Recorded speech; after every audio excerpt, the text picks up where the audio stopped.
দৌড়াইছিলাম আন্ধারের মধ্যে এরকম সোরের মতো খাড়া রইছো কে? কি যে কম, ভাইজান চাকরি লেগে টাউনে গেছে না, আমার একটা দায়িত্ব আছে না।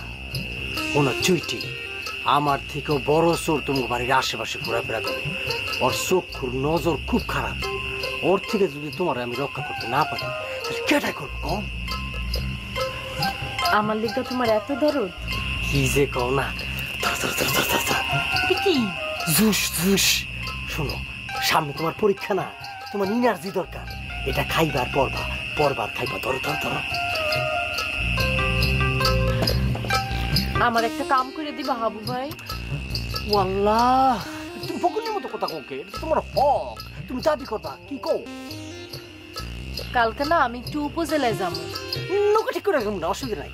কিন্তু হয়েছে কি, আমার জুতাটা না ছিঁড়ে গেছে।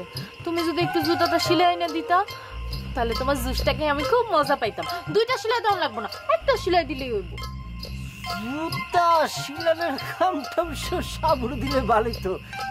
জুতার কাম দেখা অসুবিধা নাই। তোমার জুতা বলে কথা,